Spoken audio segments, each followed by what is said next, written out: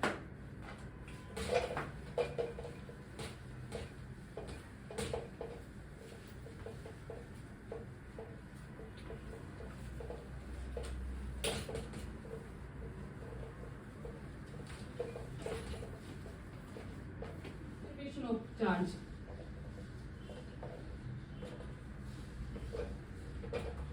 देखो क्या होता है conservation of charge. Conservation of charge क्या होता है, मैंने ये कहा था कि चार्ज को आप सिर्फ ट्रांसफर कर सकते हो, चार्ज को ना तो खुद से बढ़ा सकते हो ना खुद से घटा सकते हो। ये प्रॉपर्टी होती चार्ज की और उसी को क्या कहते हैं, कंजर्वेशन ऑफ चार्ज। अब इसको मैं बताऊंगी कैसे। जैसे मैंने कल बताया था, एक बॉडी ए है, दूसरी बॉडी बी है, इन दोनों को आपस में रब्द किया, इसमें 4 प्लस 4 माइनस है, इसमें 3 प्लस 3 माइनस है, ये भी न्यूट्रल है और ये भी न्यूट्रल है। होगा क्या, जब इसको रब्द करेंगे, क्या किया जाता है, रब्द किया जाता है। मान लो 2 इलेक्ट्रॉन इससे ट्रांसफर होंगे, तो नेक्स्ट पोजीशन क्या होगी, पहले इस पे चार्ज, टोटल चार्ज इन पे क्या है, 0। पूरी पे सिस्टम पे टोटल चार्ज कितना है, 0। इसका भी 0, इसका भी 0, टोटल कितना है, 0। टोटल चार्ज हमेशा सिस्टम पे क्या होना चाहिए, 0। जितना है उतना, मतलब 0 का मतलब जितना। अब अगर इस पे टोटल चार्ज अगर +2 होते तो +2 ही रहना चाहिए, चाहे इन दोनों में चेंज हो सकता है, लेकिन टोटल चार्ज हमेशा क्या रहता है, कंजर्व रहता है। जैसे अब इनको रब्द किया, रब्द करने से मान लो 2 इलेक्ट्रॉन चले गए, तो यहाँ 2 प्लस तो है लेकिन 2 इलेक्ट्रॉन चले गए, ठीक है।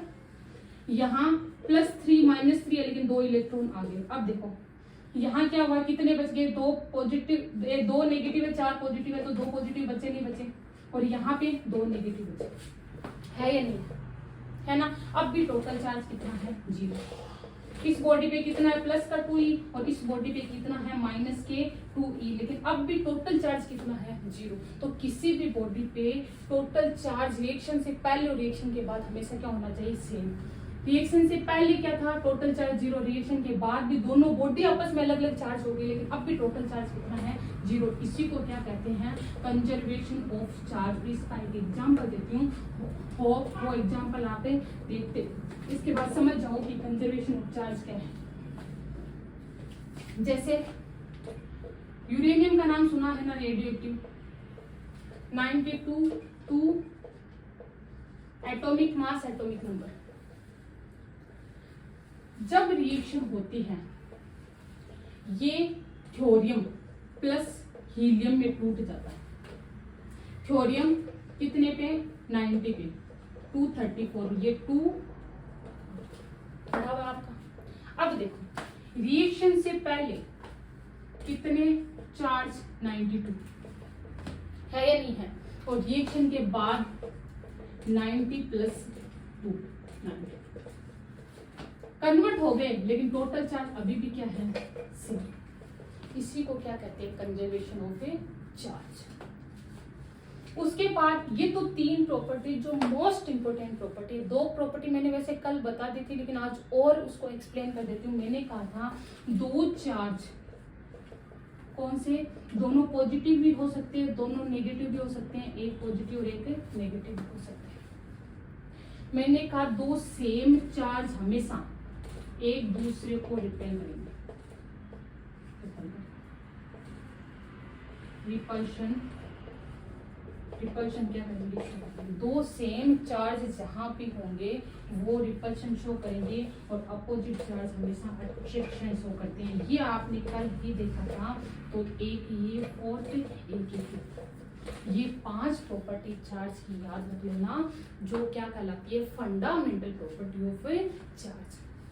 फर्स्ट एडिटिविटी ऑफ चार्ज, दूसरा क्या था quantization of charge, third conservation of charge, और दो ये वाली कि दो सेम चार्जेस होते हैं, चाहे दोनों नेगेटिव हो चाहे दोनों पॉजिटिव हो, दोनों एक दूसरे को रिपेल करते हैं और दो अपोजिट चार्ज हमेशा एक दूसरे को क्या करते हैं, अट्रैक्ट करते हैं। ये आपकी है प्रॉपर्टी। उसके बाद हम पढ़ेंगे चार्ज की यूनिट क्या होती है, चार्ज की यूनिट क्या है, और उस यूनिट को अपन पढ़ेंगे। वैसे तो चार्ज की यूनिट आपको पता है, लेकिन अभी बता देती हूँ, चार्ज की यूनिट भी बता देती हूँ और डायमेंशन भी बता देती हूँ। क्यों? क्योंकि आप पहले उसमें वैसे पढ़ा हुआ है यूनिट ऑफ चार्ज। तो ऐसा यूनिट क्या होती है, ऐसा यूनिट ऑफ चार्ज क्या होती है, कूलाम। सी से रिप्रेजेंट किया जाता है कूलाम।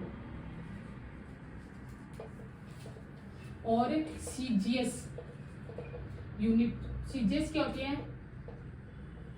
ऐसा unit of charge, CGS unit of charge क्या होती है, स्टेट कूलाम। कौन सी, स्टेट कूलाम। और इन दोनों में एक रिलेशन होता है, 1 coulomb equals to 3 × 10⁻⁹ state coulomb.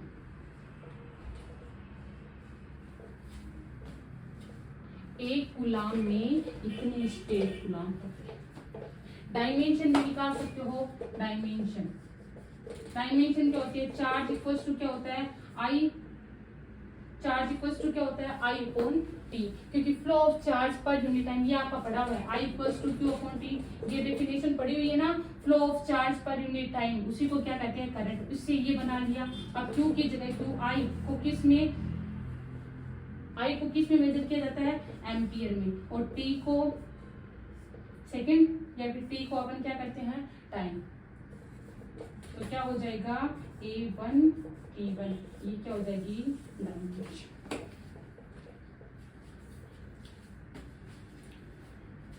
Fundamental unit कितनी होती है, 7 होती है। उनमें से एक क्या था, करंट, और एक क्या था, टाइम। करंट को किस में मेजर करते थे, एम्पियर को में, और टाइम को किस में, सेकंड में। लेकिन जब डायमेंशन लिखते थे तो टाइम की जगह अपन टी यूज करते थे और एम्पियर का ए यूज करते थे, उससे और एम की जगह एम भी लिख सकते हो, M0 L0 भी लिख सकते हो, लेकिन अपन सीधे A1 T1 भी लिख सकते हो। और आपका मन होने में हम और पूरा लिख दो, M0 L0 A1 T, ऐसे भी लिख सकते हो। ये है यूनिट और डायमेंशन ऑफ चार्ज।